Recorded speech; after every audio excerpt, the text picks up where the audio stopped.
Buff Nation. Hope you guys are enjoying your Friday, your Black Friday. Hopefully, a lot of y'all had time off from work today. Before I get started, I just got to say, I want to go on the reality version of Squid Game. I absolutely love this show. I need to go on it. Netflix, anybody casting, put me on this show. I need to be on this show. I'm absolutely loving it. Y'all, you gotta watch this Netflix reality show version of Squid Game. Absolutely awesome, very entertaining, very well made, and I kind of like the style of these reality shows that don't have like a host. They do it great. So let me know if you're watching that. But this is the last preview of the season, unless something crazy happens. But yeah, everybody that's joining in, Hawkins, thank you for being here. Drewski, appreciate the kind words. Eric Morris, yeah, that's right. Next year's going to be awesome. Cam Michael's just the beginning, man. Nebraska, man. Can you believe they hit the under on that? 23 points. Anyways, guys, this is my my final prediction. Week 12, Utah, Colorado travel out there today. Looks like they got a good amount of snow. We actually got a little bit of snow here, overnight as well. So I don't know if that will continue in Salt Lake City overnight, but I assume if not, they'll have the field plowed, ready to go for tomorrow. But it's going to be a cold game. Could be a snow game. We see this at the end of the year sometimes in Salt Lake. Here we are. I mean, Alpha Rue coming on here saying, yes, what's your prediction? Utah is down to their fourth string walk-on quarterback. It's going to be crazy. If we win this game, y'all, if we win this game, it's going to be because of our defense. Now, Rawhide has been calling it all week. He's been calling it all season that we're going to beat Utah. I'm praying to God that he is right. Please, please, Lord. We need a miracle. I mean, we haven't had a win out in Salt Lake City since 2016. No, that was a win here in Boulder. I don't think we've won in Salt Lake City since 2011. Something crazy. Okay, y'all? Maybe I'm backwards on that. Y'all let me know if I'm wrong, but I'm pretty sure that's the last time we got a win in Salt Lake City. They're going to run the ball. They're going to run the ball. Good news, guys. We have like the 70th ranked offense or 78th ranked offense. Obviously we've had some issues. But Utah, I mean, they got the 83rd ranked offense, or we're at 75, okay? They're at 83. They're banged up. Hopefully this is not a, backup quarterback versus backup quarterback type of thing. But they're going to run the ball. They're absolutely going to run the ball. Let me go ahead and share my screen. We can get into this. What does that mean if CU loses to a walk-on QB? Oh. Alpha, man, it's not good. It doesn't mean anything good. I'll tell you that. Just more memes. Just more memes. That's really what it means. It means, okay, I'm being silly. But, I mean, Utah, back-to-back champs of this conference.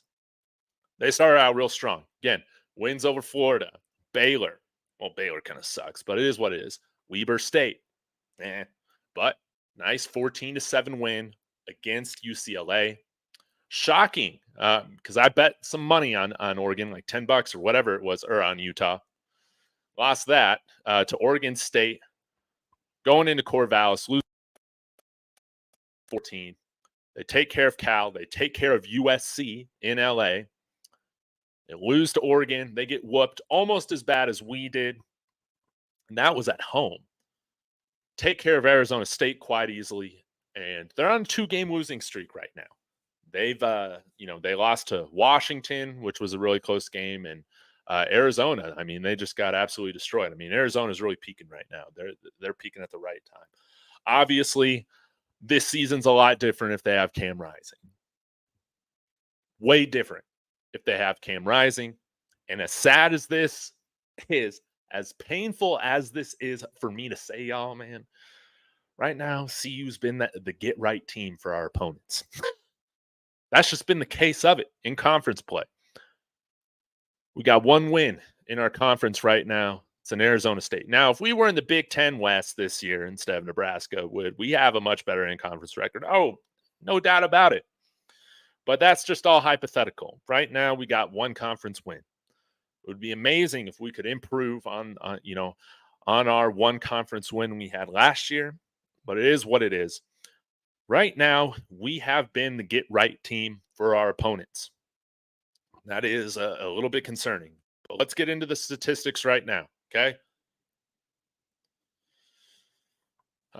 Actually, y'all, I got some positive news to share about this defense, okay?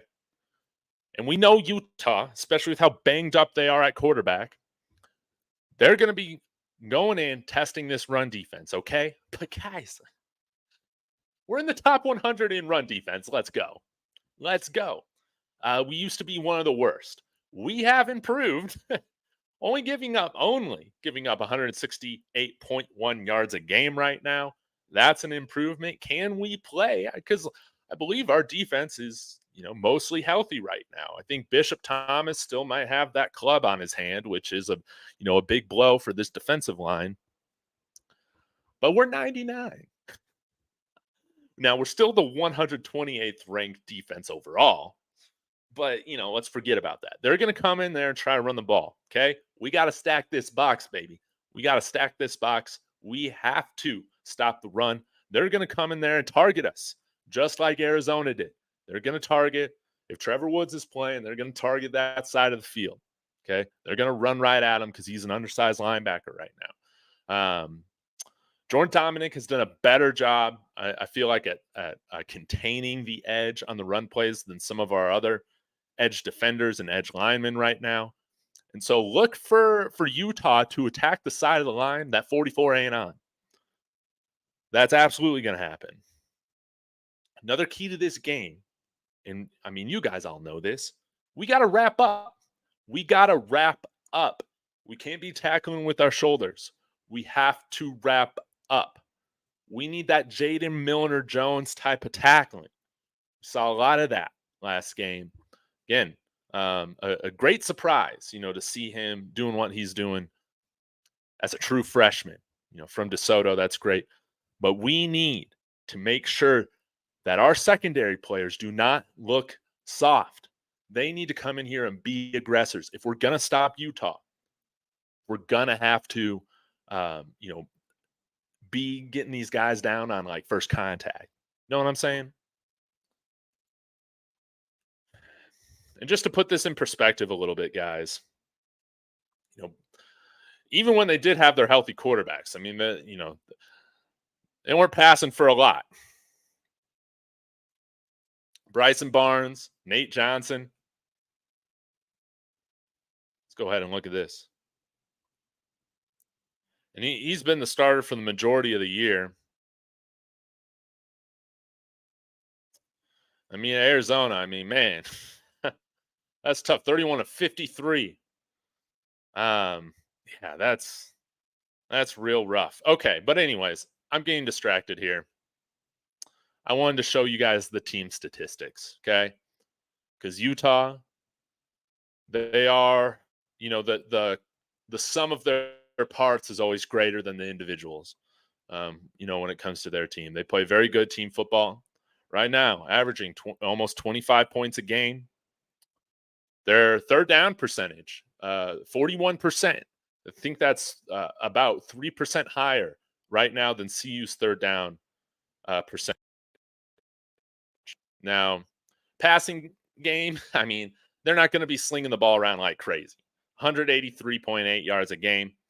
They pass, they got a handful of passing touchdowns, 15 interceptions. They will turn over the ball. But this is where Utah, this is where their identity always comes from. They should surpass 2,000 rushing yards on the year, which is always incredibly impressive, especially because the sack yardage takes away from that. But rushing yards per attempt, averaging 4.3 rushes or yards per rush. and nearly 179 rushing yards per game. Again, we are averaging 168.1 yards a game on the ground. That's really going to be the key to victory. This is not rocket science, people. If you're looking for a crazy different breakdown than probably what you've heard from others this week, you're not going to get it from here. This is a pretty simple strategy for Utah, and that's going to be to come out there and kick our butts like Washington State did last week to us. Again, that was a 4-win team, an undersized team just like we are, and they came out there and looked like the Oregon Ducks against us. Even they looked like the Oregon Ducks, on steroids, because they actually beat us by more. Okay?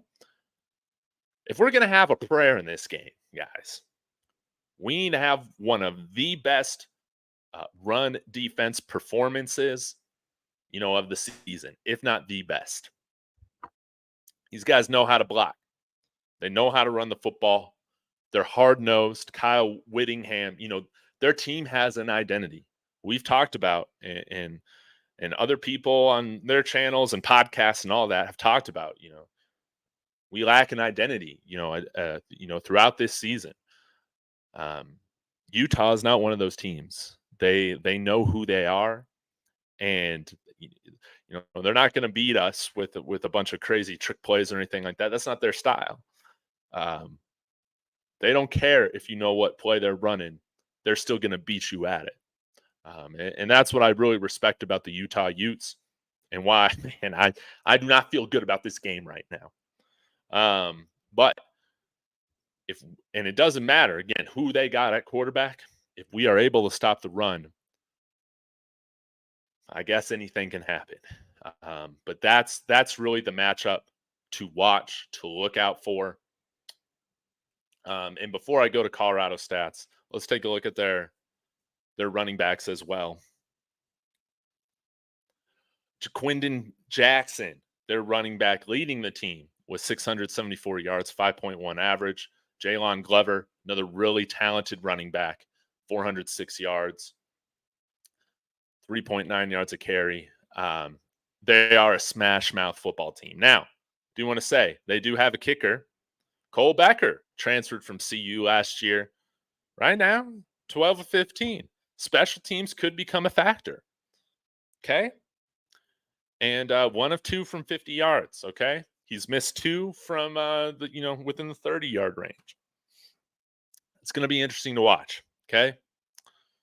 But regardless of how accurate or inaccurate he is on those place kicks tomorrow, that man can kick it through the end zone.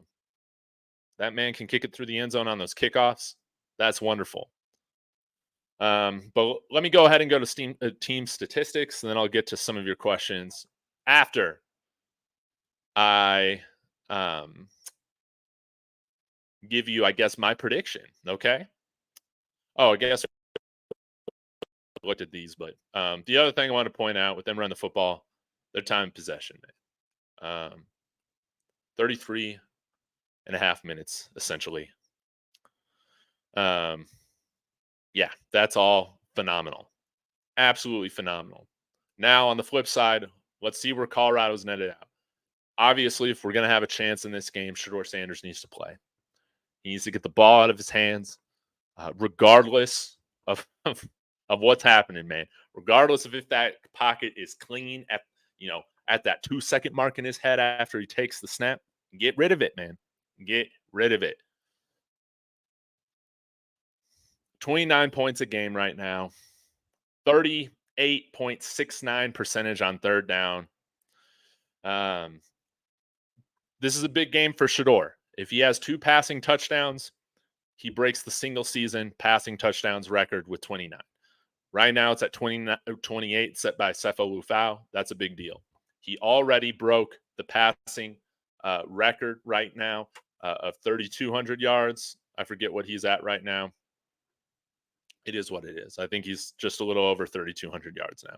Zay Weaver needs under 100 yards to get 1,000 yards, to be our first 1,000-yard receiver that we've had in quite a while.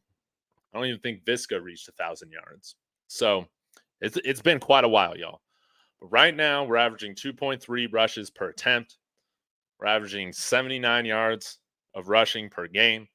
Um, I mean, we're not going to come out here run the ball like crazy or anything like that. We know that by now. Okay, this offense is what it is. We're going to pass it 75% of the time. That's really just what it is right now. So we got to make sure. Let's involve the backs early. Um, let's hit them in the flats. Let's have them be one of our, primary reads on some of these plays. Because sometimes, like that running back is open from the snap, but with the play design and how it's called, I mean, sometimes that guy's like the third, fourth read for sure. Can't always get to it. Let's run some more passing plays for running backs out in the flats. Let's get the tight end involved. I mean, my dream is to see a bunch of pre-snap motion. I mean, you saw what the Dolphins were doing, you know, against the Jets today. Imagine if we incorporated some of that pre-snap motion from Mike McDaniel's offense into what we're doing this game or next year, right? Wouldn't that just be so wonderful? But I don't know if we can expect any of those changes. I don't really think we're going to see much of anything different. Maybe we'll see some more 6 offensive linemen used. I think that's an absolute must in this game. Okay. And then I guess the only thing that I wanted to point out here, time possession 28. Like, do I think time of possession is a big deal for this game? Yes, I do. Even though Utah doesn't have a potent offense, if CU comes out the gate having a handful of 3 and outs, the way that they play ball, the way that they run the ball, their philosophy on offense, it will wear down this defense. And then the second half, just going to be a bloodbath. But I guess the keys to this game are third down conversions. I mean, we really need to get in third and short situations. Okay. Obviously, protecting Shador's special teams, all that obvious stuff. I mean, guys, we just need to get back to the basics with this. Okay.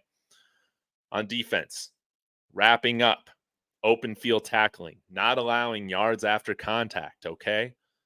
Stacking the box. If, whatever quarterback they throw at us, I'm fine with them beating us in single coverage.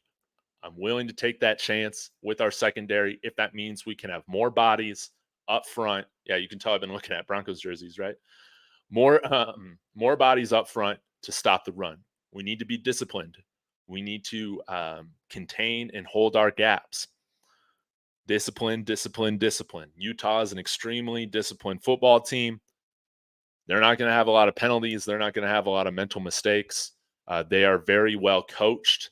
And if we're going to have a prayer in this game, that like those things that I just outlined, like we need to do those things to even be in this game. Am I expecting us to be in this game? Sadly, I'm not right now.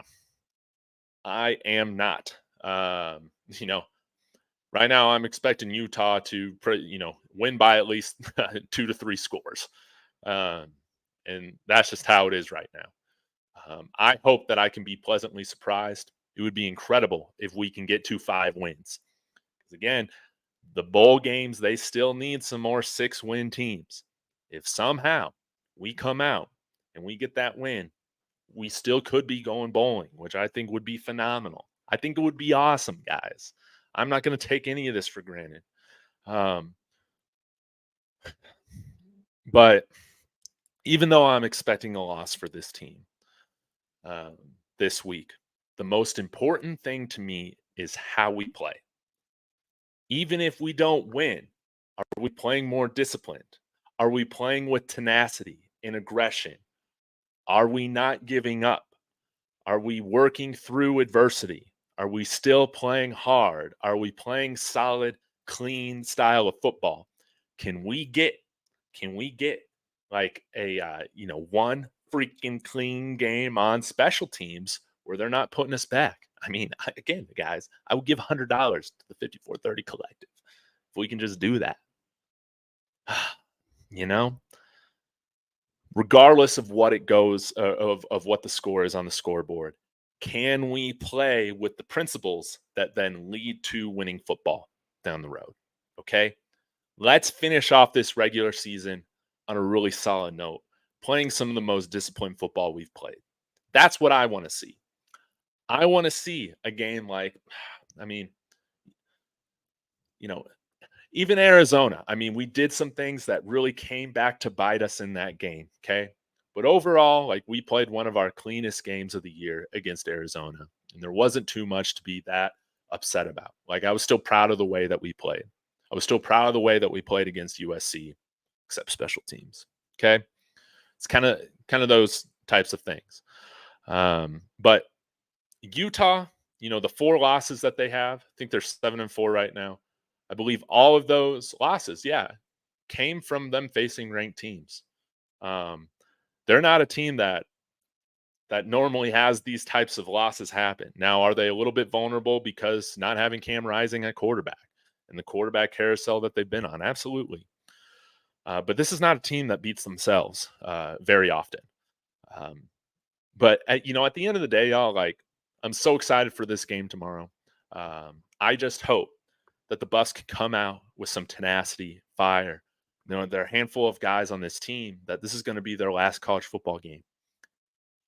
Even though it feels like the season just started, guys like I think like Rod Ward, Zay Weaver, Jordan Dominic, these guys aren't coming back.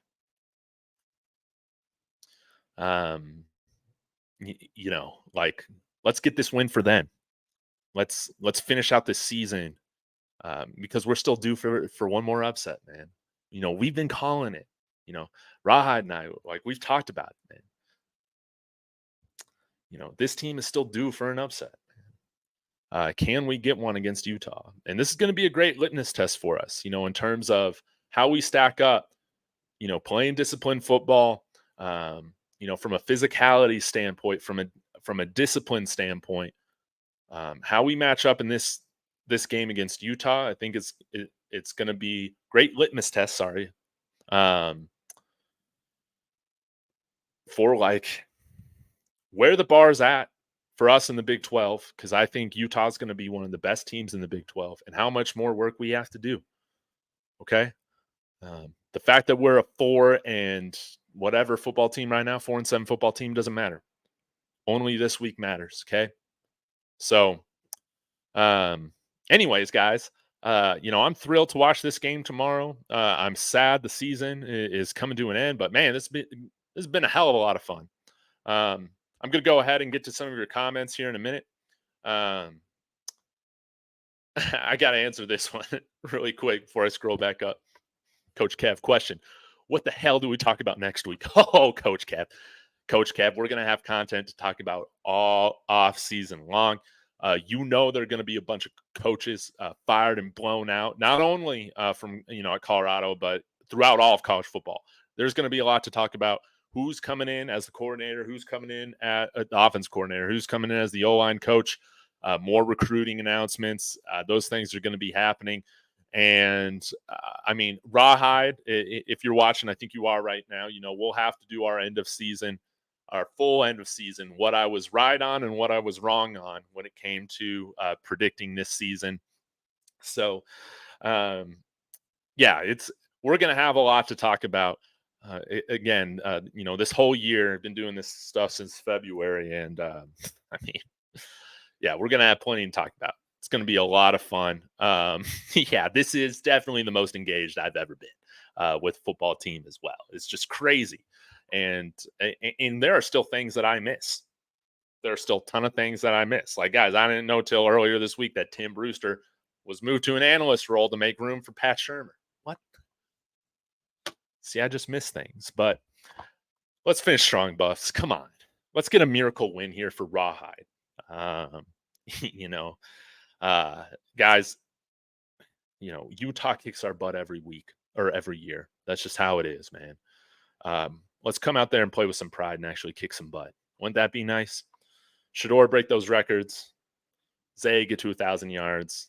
I don't care about stat padding or like the big deal with it, at this point. Let's definitely stat pad. But anyways, I'm going to get to some of your guys' comments. Of course, if you want to ensure that I see anything or make sure I see anything or like, you got questions for me, feel free to send me a super chat.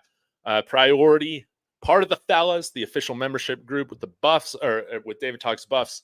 You will see them on here. They will get some priority and some chats that I highlight. But always, it's great to see you guys. as always. So, Bodie saying what we have done differently that makes us thinks the Buffs win. I always want us to win, but Utah is tough. Just saying, just staying. Um, I know, guys. Yeah, sports sports bet. Well, this is not betting advice, but if it were, I'm not betting CU on anything this game. Even though that money line, I think CU's at like plus 1,100 or plus 1,200. Well, maybe I will throw $5 on, but nah, man, do not be betting on Colorado to do anything this game. That's how I feel about it. Gonna stay live until the game. Man, I wish. I'll go live sometime after the game though. At least if it's snowing, we should see you run the ball. Right? You would think so. But man, we'll see. Wild Ute, what is going on? Good to see you, man. Going to the game tomorrow. If Utes don't win, I'm going in hibernation. Well, good news for you, man. Y'all are gonna take. I think y'all are gonna take care of us, man. But man, I would love to come on here and eat my own crow tomorrow afternoon. Wouldn't that just be wonderful? But thanks for all the support. Always enjoy your engagement. On Twitter, on here, always means a lot.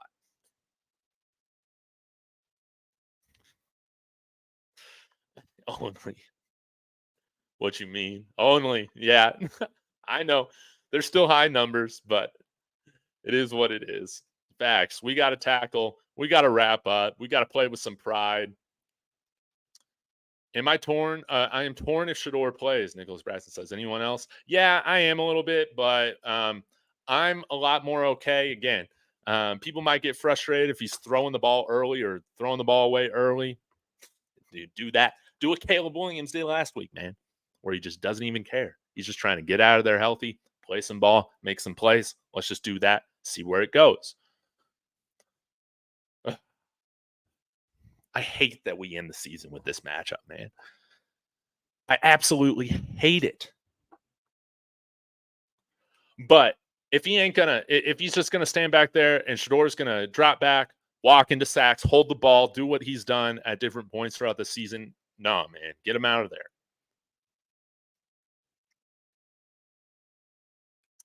Coach Cav says, I think we should play him, get a feel for the defensive penetration. The O-line, if the O-line is breaking down, pull him and let the backup get some reps. Yes. It's a great idea. Dennis, yep. It will take a small miracle to beat Utah in Salt Lake City. And I just might rephrase that a little bit and say it's going to take a huge miracle. Again, not feeling good at all with that performance in the cold last week at Washington State, a much less crazy road environment. I was just so disappointed. And I didn't think we could have a lower point in the season than after the 29-point lead blown against Stanford here at home. That I was up there for with like the 12 men on the field penalties. But last week was definitely it. That was a hard one. And I don't know, man. I love to think positively, optimistically. It'd be wonderful if they could really come back and bounce back. But they're going to have to prove me wrong this week. This is a game where if we're looking at the data, what these programs have historically done throughout the year, they should physically handle us, like a little brother. Coach Kev, I would love to see some guys I haven't played many reps this year get into the game tomorrow. Yeah, that would be really cool. That would be great. Hey, even another lineman like Jeremiah McCrinnon. Let's see what he can do, right? Again, it can't really be any worse. All right, y'all. Yeah, kicking could definitely be a factor. With the snow, special teams might be a factor. And they're still at altitude, I think Salt Lake City, what are they at? About 5,000 feet? It's less than a mile, but it's still altitude. You still get a nice little bump. All that. How you talking about the Buffs? You don't sound confident at all. Man, I beg to differ. We're approaching on 400 videos talking about this team. My guy, is this your first time watching my channel?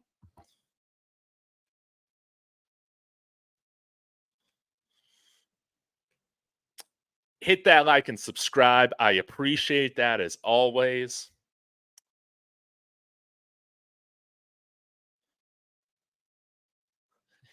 Yeah, man, it is cold right now. Obviously, I'm inside. Let me check the temperature right out here where I'm at. Yeah, Boulder right now it's 17 degrees. My location it's 20. It is cold, cold, cold, cold, cold. Salt Lake City forecast partly cloudy with a high of 36. Let's get this thing going. Tremaine Young, good to see you as always. Thank you for being a channel member. It's going to be cold, cold, cold. And now what's crazy is that we can say that this is Big 12 football. Some Big 12 football's playing the cold. But y'all know, man, like it gets cold in Texas, at some points in Oklahoma. They have cold fronts come through this time of year as well.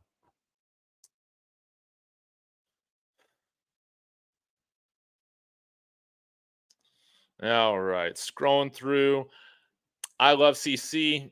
Man, what's going on? Appreciate the love. Yeah, y'all continue to let me know your thoughts or like other guys uh, that you guys have your eyes on in terms of potential commits. Nicholas Braxton. If Shador plays, they need to max protect, move the pocket, run the ball, be creative. Yes. As much as this really pains to, for me to say, because man, for the first 7 games of the year, guys, I was defending Sean Lewis. But at the end of the day, our playbook for most of the year just turned out to be like an 8-play remember the Titans type of playbook. We need to get creative. And whoever we bring in, and the more I think about this, guys, the idea of Byron Leftwich being OC here, it excites me more and more and more. Because I think he can provide this offense with a lot more creativity than what we've seen in the past. And again, you got a guy who's worked with Brady in Shador and Byron Leftwich now combining forces. Can we get Tom Brady in here? That's a little, offensive consultant as well. Wouldn't that be cool? I mean, what else you doing, Tom? What else you doing, Tom? Oh, trying to figure out who the Raiders are going to hire, I guess. But we got to protect Shador. I'm fine with Shador playing as long as the scheme is all about him not getting hit. And if that needs to take priority, over certain things, let it be. Tremaine Young. This is right. I want to see more deep toss sweeps and more skinny tosses. No more running up the middle. Yes, we're 11 games in, y'all. We know we can't do it. Let's just forget about that. And I mean, you saw, man, Mike McDaniel with some of these toss plays, end arounds to Tyreek Hill, the misdirection with the snaps, like it's just beautiful. Can we bring some of that into this offense, please? We got the speed, we got the athletes, and we're gonna have more speed next year. Aaron Butler, Cam Michael, Carl Lewis. It's gonna be fun. We need a lot more motion. 2 tight ends would be great. We haven't even seen Passarello on the field at all this year.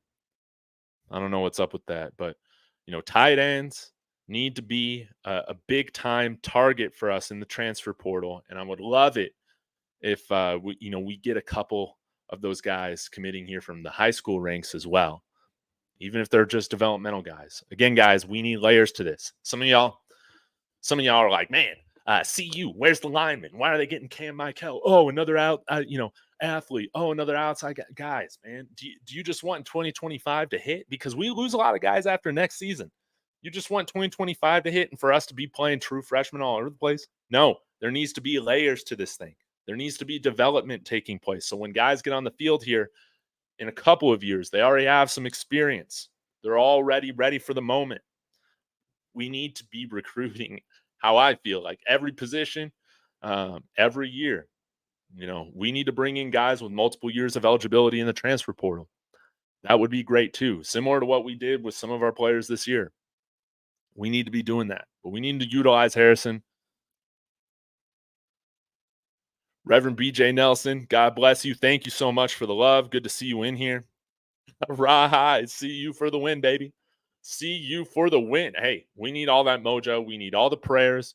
We need all the football gods on our side. But yeah, this could get ugly, guys. I'm not, especially after seeing our performance last week. I'm not going to sell you guys any hoopla. this this could be this could be up there for the ugliest loss of the year. That's just how these Utah games normally go.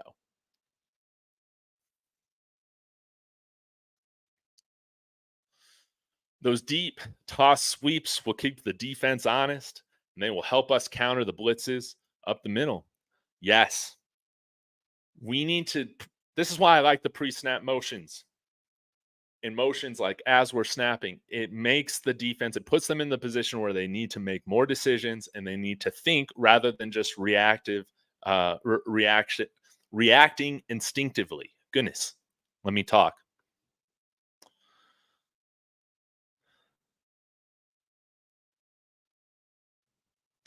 All right. Love Mikey, but yes, he should not be in on running plays. Yeah, he's not a blocking tight end right now, and that is definitely an area that we need to target is getting tight ends that can do multiple things. And I think can we see some improvement with Mikey given another offseason? Again, he walked at senior day, but he's only a junior. I don't understand what's happening. I think he's deserving of a scholarship spot next year, absolutely. And but again, I think with the type of tight end that he is, with the frame that he has, there's only like a certain cap, I guess, or max, and kind of where he can become. I don't think you'll ever see him become like a George Kittle type blocking tight end. Um, Kyle Pitts wasn't that either. All right. David, is it true that if we win this game, we can go bowling because of Coach Prime popularity and the money line he brings? Yes, but we're not going to get favorited over any 6-win teams. So if we win 5 games and there still are, whether they need to be like 82 or 80, I forget, bowl game slots filled. So all the 6 wins and plus, those teams will all get placed first. Okay. And then if there's any leftovers, that's when they're like, hey, we might have to grab a 5-win team for this, a 5-win team for that, but it is by no means guaranteed. So if we somehow can pull off this miraculous victory, which would be the most impressive win of the year, no doubt, then we might have a chance. But it's not guaranteed at all. And I mean, I don't know. Some of you guys have brought up maybe Coach Prime wouldn't even want that, man. Just get back to recruiting. But our team could use the extra practice time. I agree with all that. All right. Let's see. John Lewis to Texas A&M. Imagine. Yeah, they might have, another 8-play playbook there in A&M. If that's the case, it's just going to look different than what Jimbo is running, of course.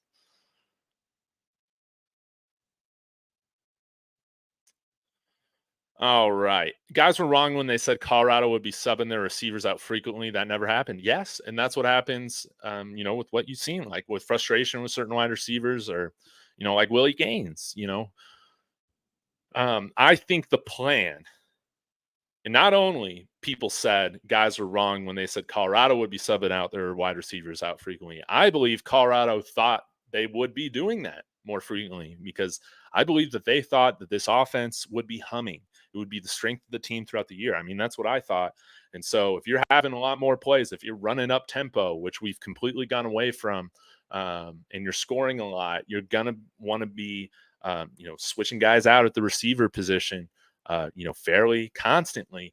But we just haven't had enough offense steam to do that. We haven't had enough snaps.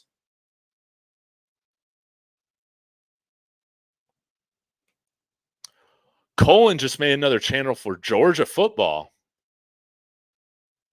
Interesting. I didn't know he's a Georgia fan. Huh? Well, I guess I need to check that out. Yeah, we still believe over here. Hey, I believe. I believe long term in this whole thing, guys, right? Some of y'all, again, like I said yesterday, some people watching this team are criticizing this team to the point where it's like, you guys are, you know,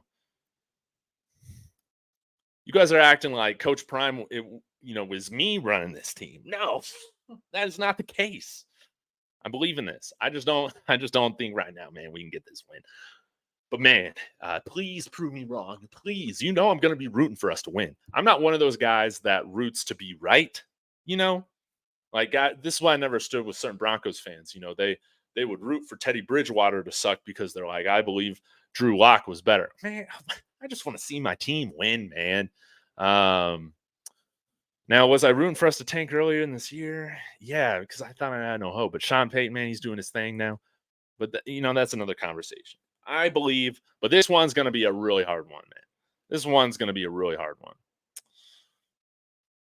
All right, Dave. Next year, I want to see different offensive sets every possession. Also, no more 5 wideouts. Yes, I do think the advantage to bringing somebody in like Byron Leftwich is that the pro game does run a lot more different sets. And Tom Brady, and what they were doing in Tampa, a lot of pre-snap motion, a lot of involvement of the running backs in the passing game. That's something that we've wanted to see this year. So I think it could line up very well with our personnel. All right, guys. What else we got? Harold, thank you so much for the comment. Hope you're having a great day. Utah will be playing their third or fourth string quarterback. This game is relying on the run. I think they'll be able to get them simply by filling the box. Yes. That's my hope. We need to make them beat us in the pass game. Again, that was kind of the plan with Stanford, that they were going to come in and run the ball right. And we did a really good job of stopping their run first offense in that first half. Then what happened? Stanford decided, you know what? We're down 29, but we're not going to give up. And they came out and started passing the ball. And, their backup quarterback or whatever, man, we made him look like Caleb Williams out there in the second half. So, not ideal, but I can live with that. I can live with it if that's what happens. If we turn this guy into another Heisman candidate, let it be. But then we can say we at least stop the run. We at least stop the run.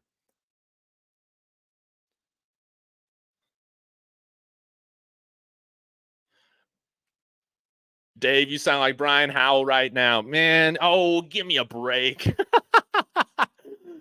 Man, guys, do I really sound like Brian Howell? Man, I'm just trying to give y'all a real take. But I am outside of Brian Howell because I listened to his preview with Adam Munster Tiger this week. Okay, I did listen to that. But unlike Brian Howell, I'm at least giving you an idea of some keys to the game, right? I'm at least giving you guys that sort of service.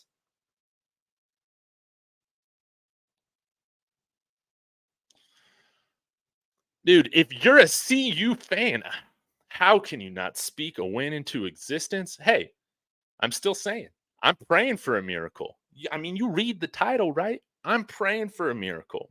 But guys, I'm also not a bullshit artist. We have to do a lot of things better than what we've done throughout the point of the season to get a win. Can we do that? Sure. I can talk to this, I can talk to y'all from a black and gold perspective, Kool-Aid perspective. I'm going to do that, but I'm also going to mix in like some logical stuff, man. Right now, when I'm looking at this team through 11 games of data, there's just a lot of things that we need to do our best at that we haven't done well. Hold on real quick.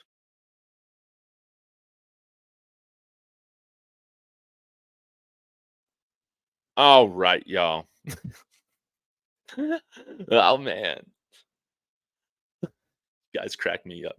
Okay. David, I think Seaton might be going to Tennessee. Interesting. I didn't know Tennessee was still in the mix. I do feel more bullish on Jordan Seaton right now than maybe I did 3 weeks ago. But again, regardless, I'm more interested right now to see who we bring in as the offensive line coach. We need an offensive line coach that can take a 3-star guy and develop him into a big time starter, a possible all conference team guy here in a couple years. We need that kind of talent developer in here. Jordan Seaton ain't going to mean anything to us if we don't have the right coach. That is so important. Now, Jordan Seaton, I would love to have him here, but he has a lot of really good schools going after him. Can we sell him and have the right NIL package for him and then sell him on the vision of possibly, playing earlier than what you would at some of these other schools, right? Does he want to do that? That there's definitely a case to be made. And, for as critical as we've been with the offensive line this year,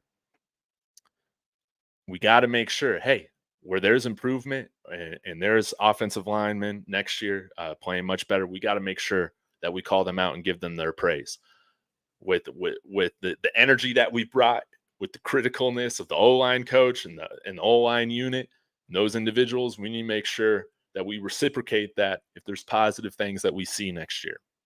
Please, I hope so.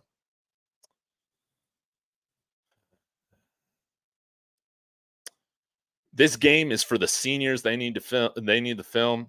Cavassier Smoke needs to film. I'd like to see him get some run. That would be great.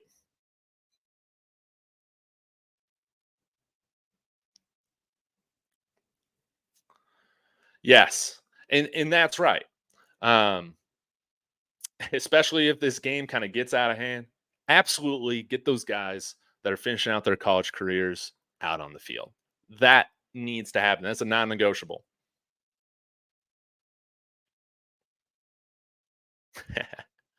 Hey, we get T.O. in here, right? He comes to visit. Warren Sapp's joining the staff. I mean, Shador's already working with Tom Brady for, some portions during the offseason.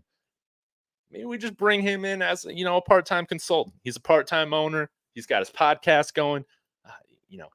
I think that would be pretty cool.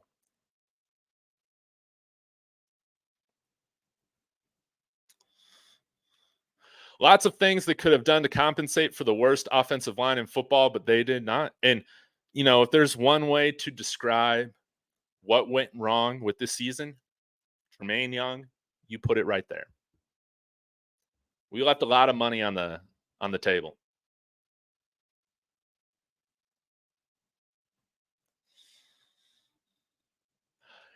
Is Shador playing tomorrow? We haven't heard. I'm gonna assume that he plays, and I'm gonna hope that he plays. But I don't think he was practicing earlier in the week, so we're just gonna have to see.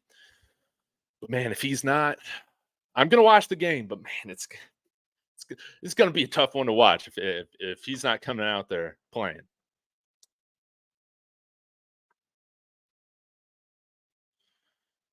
And man, wouldn't it be great to run the ball for a change and have some success doing that?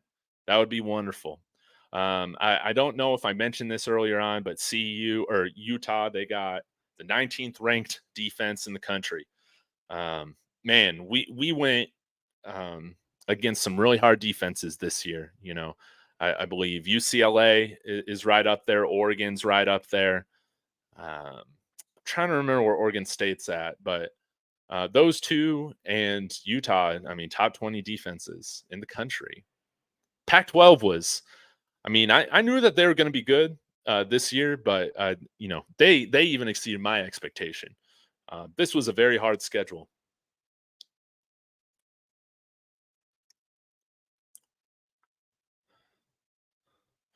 Man, Solid Gold, you're coming in here with some great comments here. They need to run some pistol or split back formation. Yes.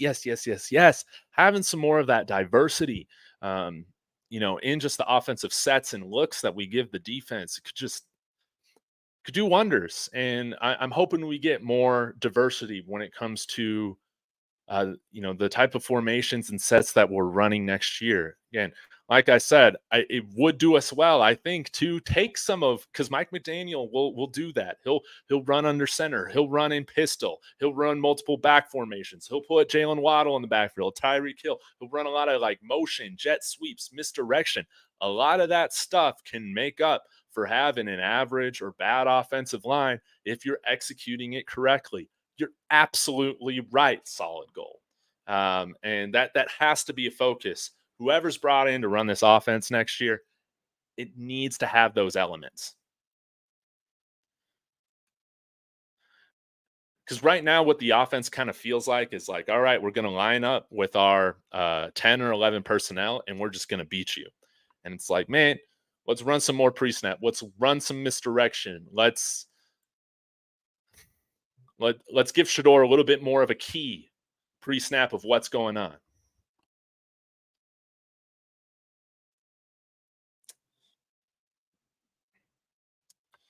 All right, let's see what else y'all got to say. Just scrolling through here. Again, y'all appreciate all the love. Shannon League. Thanks for chiming in. Haven't seen you here before. What are your thoughts about the transfers in their last year of eligibility? Who never saw any time on the field this year? Do you think they'll let them play this weekend against Utah? I guess I've commented on this a little bit. If this game is out of hand, like our last game was at halftime, yes, get those guys on the field. That would be a must. But this was one thing that we brought up. I didn't really talk about it a lot um, in the preseason portion of this year. It was something kind of in the back of my mind of just like, hey, we have a lot of guys here that are transferring that, I mean, they want to eat, they want theirs, they want film, they're expecting to play. And I was expecting for just a lot more people to get theirs, so to speak, on offense this year. Again, I thought it would be because it would be the strength of our team. We'd be running more plays, more snaps. That means more people can eat, right? And that's just not what happened.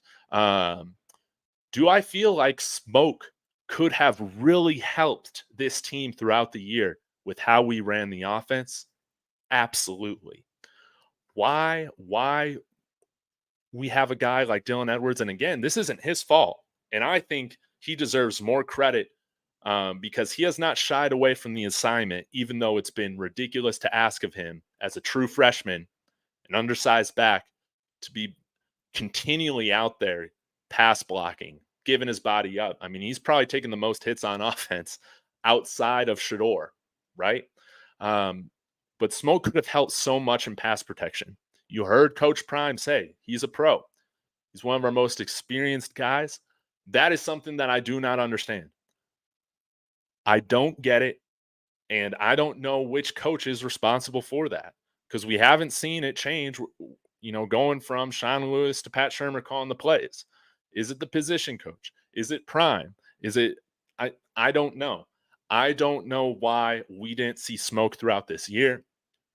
He would have helped with the plays that they were calling. That's how I feel about it. And I felt like we left money on the table. Just feature Willie and Smoke tomorrow. I don't really, I don't know. I don't really like. I feel like there's a difference with what Smoke did, putting out like a tweet or two versus like, I know Willie didn't call anybody out by name, but he still has eligibility. And that's what I don't understand. Like Smoke, he's done.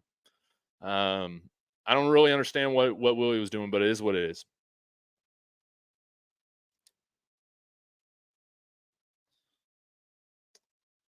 Have y'all heard anything more on new OC possibilities? I've heard absolutely nothing. Right now, if I were to put a bet on it, I guess I would bet Byron Leftwich. I think Brett Bartoloni is another strong candidate, obviously, because he's already here and he can be elevated. But in terms of getting another guy from the outside, I mean, I don't know. Again, I would love to have co-offensive coordinator Junior Adams from the Oregon Ducks out here. I would absolutely love that. I just don't know if he has any connections here.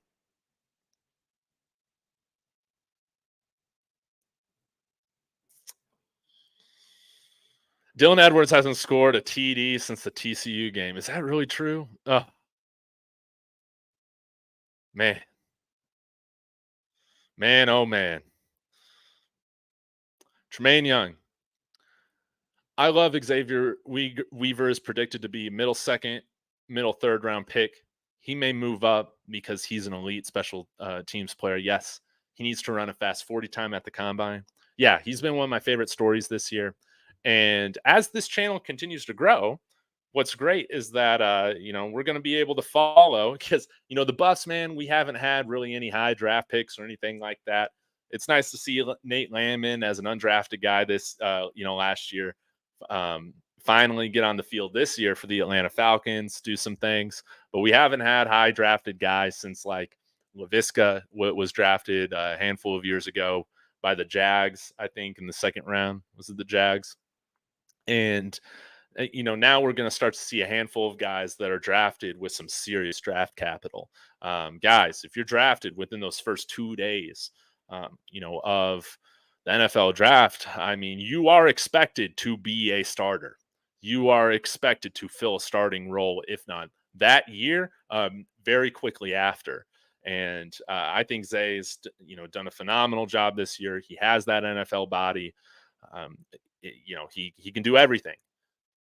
You can throw the short game to him. He can be a red zone threat. He can win those jump balls. He's a deep threat. He can block in the run game. So he definitely would be of value to a team uh, with a day 2 pick. That's how I feel about it. I can't wait to track, how all this goes on.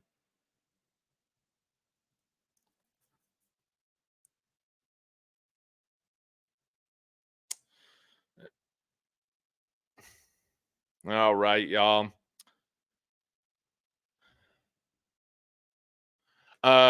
Elliot, Coach Elliot, good to see you.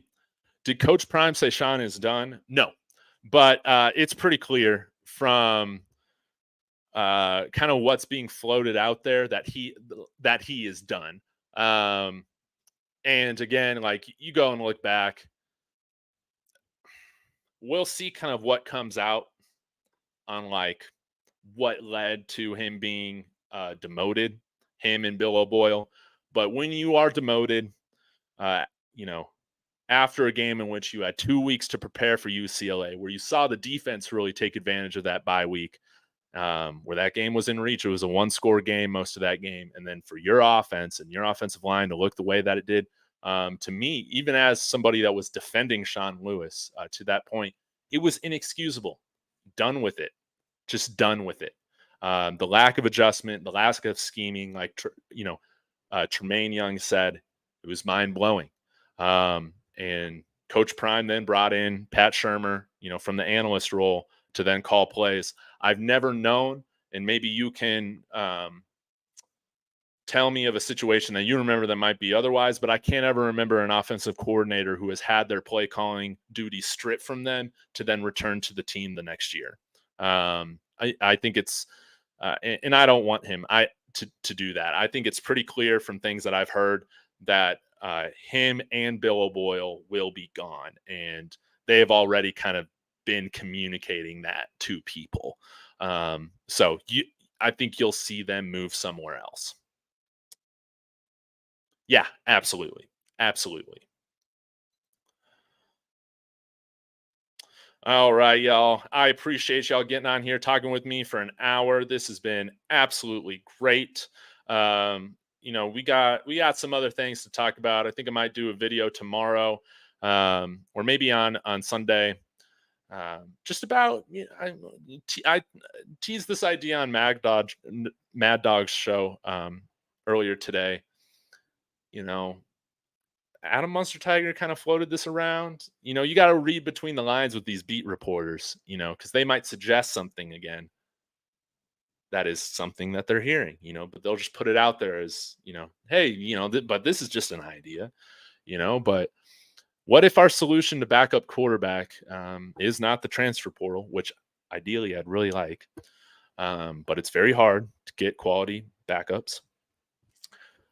What if Antoine Hill reclassifies after his junior year of school is completed, this May or June, and is on campus? He does the Quinn Ewers thing this year, gets to Boulder for the fall, and spends the entire fall season, um, you know, as an early enrollee, so to speak. So if Antoine Hill could do that, that would be great. Again, I don't feel great about that with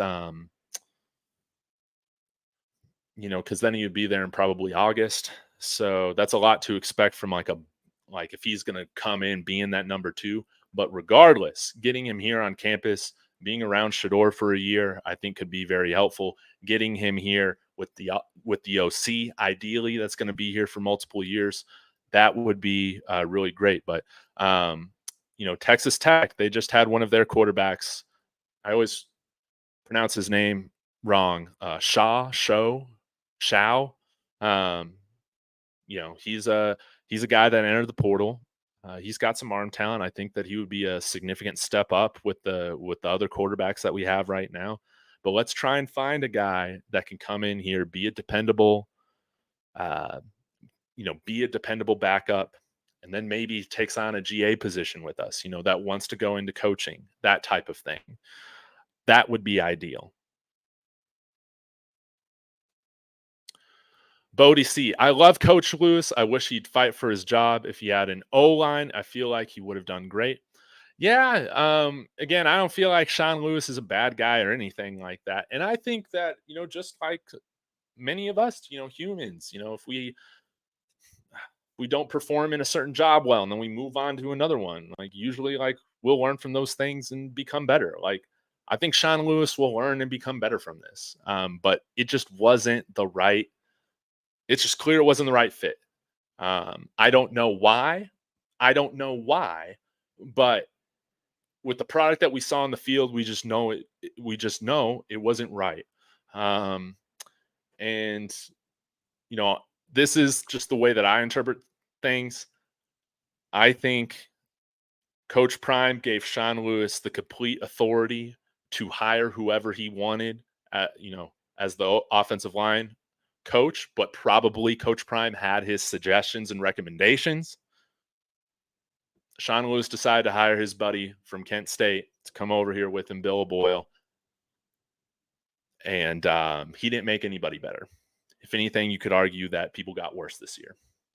So he kind of dug his own grave with that.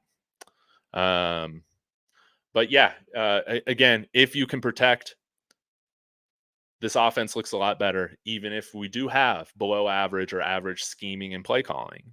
A lot of this isn't rocket science. Usually the best teams are the ones with the best lines, right?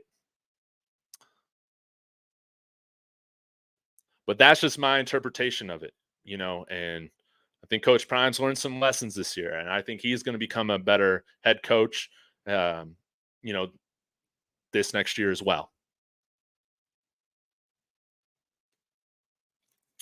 Did Colorado get better or worse as the season went on? That's tough because I felt like we saw improvement on the defensive side of things. I would say since the bye week. I think overall we have the numbers might not speak to that in terms of like the points we've given up, but that's just how I feel about it. That's just how I feel about it. The offense, though, the offense lost its confidence. It lost its swagger. It lost its mojo. Um, but I do feel like I've seen improvement even from individuals on the defense, even if we haven't seen the defense always play consistent. This team, I would say, maybe I would say like maybe we've improved a little bit because we were in some close fights, with some really good teams here in the second half of the season, with Oregon State and with Stanford, or not Stanford, and with Arizona. Um, but what defines this team has been inconsistency, and we've never been able to find consistency in any of the three phases of the game this year. We've had our moments and we've had our flashes, but sadly, those right now they've turned out to be the outliers. This team has been undisciplined, and do I think it's improved from last year? Yes, this team is exponentially still better than it was last year. Um, But I guess if you could say the defense improved in some ways, and I love the takeaways. The takeaways we've generated have been great, but the offense has regressed, and special teams has been terrible the whole year. So I guess you would say I would say it's kind of been a stagnant year, and it's been defined by inconsistency.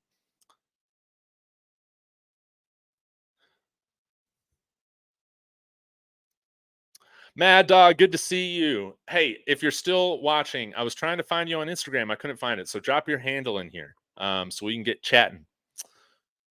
Love your content, brother. Excited about Amari Ward and Tyler Brown. The more offensive linemen and defensive linemen we get, the better we will be. Yes, yes, yes, yes, yes. Thank you for the love. I appreciate it. And man, I don't know why. It's like, I don't know why YouTube. I didn't find your channel till now, till I put it on Twitter. People say that you were doing this Amari Ward interview, which was great. Y'all go listen to it, by the way. He couldn't talk about too much because he can't officially declare his transfer yet, but he talked about kind of what he's been doing, taking this year off, working, grind, and all that with his waiver, not approved transfer waiver or something like that. I forget. It was very great, Mad Dog. Appreciate you, man. Been checking out your videos. We'll definitely link up here soon. And yeah, like Amari Ward again. People are going to say, hey, well, he wasn't a highly recruited guy, didn't play much at Jackson State, yada, yada, yada. I don't care about that. He brings a size. I think he's got that dog mentality. But again, we need a coach in here that's going to take an Amari Ward that then in 2 years, he has 5 years of eligibility coming out here as a grown man.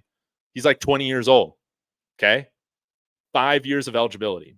This is a type of guy. He's got,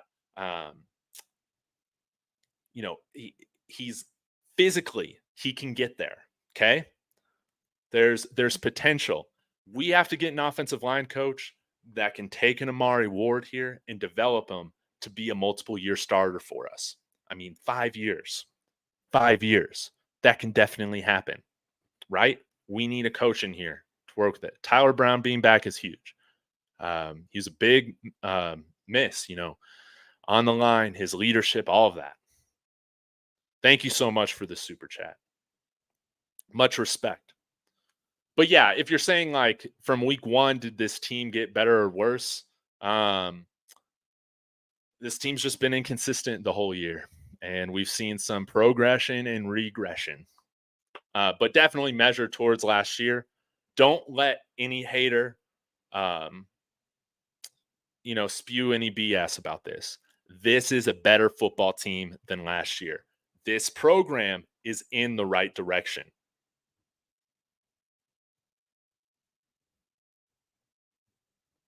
Yeah.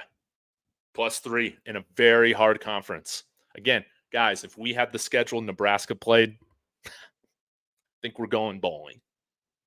Okay. Safe to say, but 4 or 5 wins for CU is pretty par for the course going back to 2006. I mean, you hit it. What we got like two seasons since then with higher win totals than that.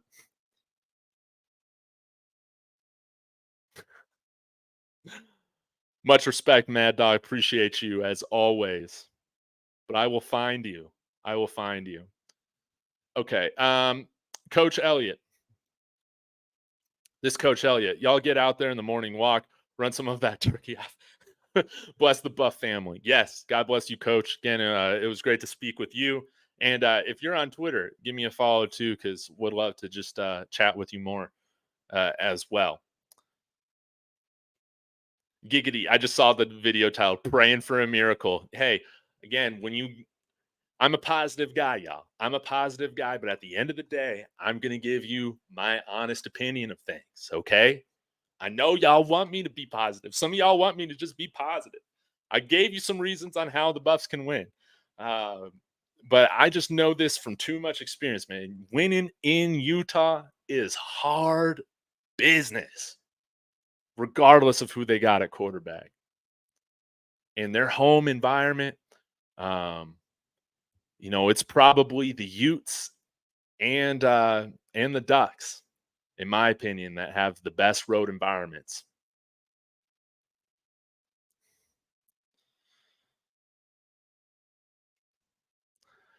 Well, like Coach said, better get him now. Y'all know the absolute hate.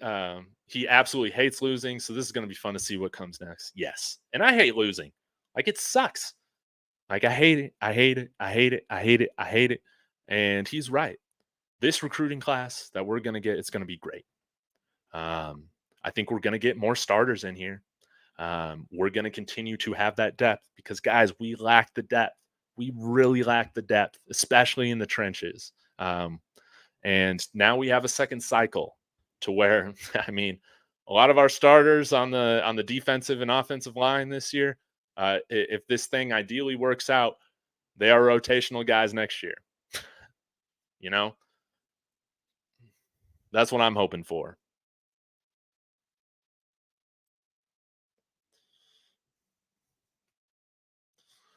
Kevin, they're more talented than last year. Yes, they continue to add talent. It feels like they had the talent to win more games than they did. That's the frustrating part. Yes, Kevin, absolutely. Coaching, coaching cost us that Stanford win. No doubt. I think you can make an argument that coaching cost us at the very end to have an opportunity to win that game against Oregon State. Um, Self-inflicted errors really cost us in penalties. Late hit penalties, personal fouls, extending drives. If that didn't happen, we beat USC and we beat Arizona. Like this team was so close. Again, guys, I think we had what four games this year that were lost by one score, and that's what happens. We got to clean things up. That's the frustrating part is we were so close in a handful of these games, but we weren't consistent enough to get ourselves over the top. Uh, whether it was coaching or whether it was, players making dumb plays. Now, I will say I do want to give Charles Kelly and the defense credit. I think we've seen, overall, still not the best because, again, Washington State destroyed us last week, but we've done a better job of staying in our gaps. Since the bye week, overall, we've had better run defense, and we've done a better job of, getting 11 guys on the field, not any more than that.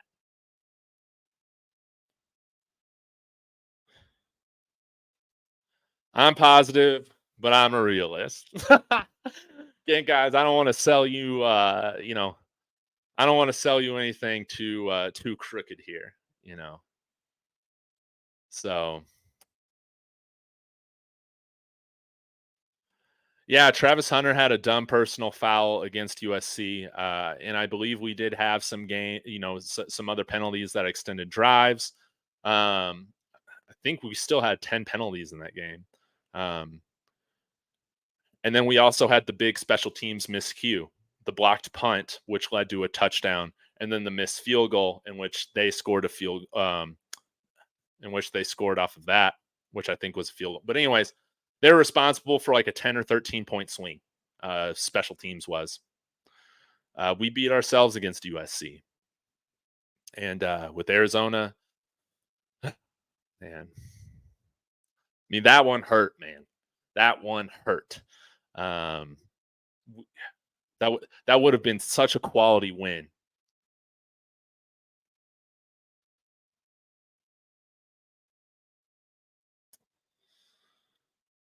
But I guess I'll say this before I close things up, guys. Are any of you guys watching this reality version of Squid Game on Netflix? I opened up the show with this, but I love this. I'm absolutely just addicted to it. I think I'm on episode 4 now. They've introduced some new games, that are different from the show, and I want to go on this. I want to go on this show. It's very cool how they, if you get out or whatever, they hit you with like a little paintball or something, or like a little, paint thing, so like it explodes with like black ink, and then they have you play dead like in the show. It's really great, and um, yeah, I love reality TV. Like I've always been a big fan of The Challenge, from MTV, and Survivor. I've watched every season of Survivor. I watch Hell's Kitchen. This is another show that I think is just done really, really, really, really well. And I mean, they need 456 players, man, to go on this thing. But they keep the complete set. It is so cool. and I think it would be a really fun game to be a part of. So, if any producers from Netflix, you're watching this, man, please get me on this show. Get me on season 2. It's an absolute hit. Y'all need to watch this, especially if you got an extended um, weekend.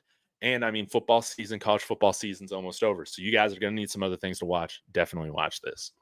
So, with that being said, I love and appreciate all of you. You guys are phenomenal. Again, big time shout outs to Bodie and Mad Dog TV for the super chats. It really means a lot, y'all. I will be back with a post game tomorrow, as always. And if things are close, maybe I'll finish with a live watch along. Right? Wouldn't that be great? But I appreciate you guys as always. Hit that like on the way out. Let me know your thoughts in the comments on the replay. And as always, everybody, Go Buffs.